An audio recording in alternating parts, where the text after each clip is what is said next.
সেই ফ্যাসিস্টের জন্য আমরা আস্থার সাথে কাজ করে বাংলাদেশের মানুষের হৃদয়ে স্থান করে নিয়েছে। আপনারা জানেন বিগত সময়ে ফ্যাসিস্ট সরকার এই ব্যাংকটির প্রতি নগ্ন হস্তক্ষেপ করে টাকা লুটপাট করে নিয়েছে।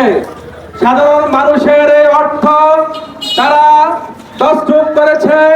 সাধারণ অনেক গ্রাহক হতাশাগ্রস্ত হয়ে গিয়েছিল, কিন্তু অনেক পরক্রমায় এই ব্যাংকটি আবার যখন ঘুরে দাঁড়াতে ছিল, বাংলাদেশের অন্যান্য কয়েকটি ইসলামী ব্যাংক প্রায় বন্ধ হওয়ার উপক্রম হয়ে গিয়েছে।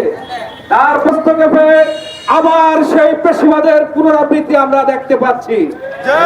আমরা আবার সেই সরকারের হস্তক্ষেপের মাধ্যমে আবার এসএলএমকে পুনর্বাসন করে সেই ব্যাংক ডাকাতের হাতে আবার ব্যাংক তুলে দেওয়ার ষড়যন্ত্র চলছে। আমরা এই ব্যাংককে আর ডাকাতের হাতে তুলে দিতে চাই না। আমরা চাই ব্যাংকটি ডাকাত মুক্ত থাকুক, লক্ষ লক্ষ মানুষের গ্রাহকের এই অর্থ আবরণ নিরাপত্তা থাকুক, তার হাতে তুলে দিতে চাই না। এই ব্যাংকটি রাষ্ট্র ষড়যন্ত্রের মাধ্যমে এবং বৈশ্বিক হস্তক্ষেপের মাধ্যমে জনগণের অর্থ লুটপাট লুণ্ঠন করতে না পারে দেখেছি। অনেক ব্যাংকের গ্রাহকরা লক্ষ লক্ষ টাকা ব্যাংকে রেখেছেন। তাদের কষ্টার্জিত টাকা তারা নিরাপত্তার জন্য ব্যাংকে রেখেছেন, কিন্তু দুঃখের বিষয় হলো গ্রাহকরা রাস্তায় রাস্তায় কান্না করছেন। তারা চিকিৎসা নিতে পারেন না, ব্যাংক 1000 টাকাও দিতে পারে না। এরকম ব্যাংকের যখন করুণ অবস্থা, বাংলাদেশের মানুষ ব্যাংকিং ব্যবস্থা নিয়ে চরম হতাশাগ্রস্ত। এই খুরশিদ আলম নবনিযুক্ত চেয়ারম্যান, এই চেয়ারম্যানকে বাংলাদেশের ইসলামী ব্যাংকের গ্রাহক ফোরামরা মেনে নেবে না। জনগণের অর্থ জনগণের আমানত সংরক্ষণ করবে, জনগণের অর্থের কোনো তছরূপ হতে দেবে না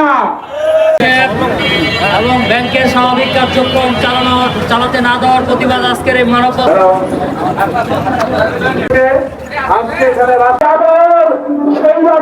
সময়ের মতো পুনরাবৃত্তি হাজার মানুষ সেখানে আহত হয়েছে।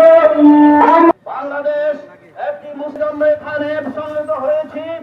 আজকে যাকে ফিলার, এই যে বিদ্যুতের ফিলার, একটা ফিলার কখন আবার এটা চেঞ্জ করা হয় যখন তার কার্যকতা আছে। যদি তাই না হয় তাহলে আমরা সরকারের কাছে আহ্বান জানাবো, ইসলামী এখানে এসে কথা বলার কথা ছিল না, কিন্তু আমরা বাধ্য হচ্ছি বারবার সেই বেশি সরকারের লেলিয়ে দেওয়া কবল বন্ধুগণ। আমরা সরকারের কাছে একটা স্পষ্ট করে চিন্তাটাকে পুরো চিন্তা করবার আমরা অনুরোধ করছি। তাই অনতি বিলম্বে ইসলামী ব্যাংকের স্বাভাবিক কার্যক্রম পরিচালনা করার জন্য ইসলামী ব্যাংক তার স্বাভাবিক পরিচালনা পর্ষদ যেভাবে গঠন হওয়ার কথা ছিল, আমরা অনুরোধ করব সরকারকে সেভাবে তাদের কার্যক্রম পরিচালনা করতে আপনারা সহযোগিতা করবেন। কোন ধরনের অনৈতিক হস্তক্ষেপ, কোন লুটেরাদের হাতে ব্যাংকে যদি আপনারা তুলে দেন, আমরা মনে করি ইসলামী ব্যাংকের ধ্বংসের মাধ্যমে দেশের অর্থনীতিকে আপনারা ধ্বংসের দিকে নিয়ে যাবেন। এই দেশের ভাবে আমরা কখনো চিন্তা করি নাই।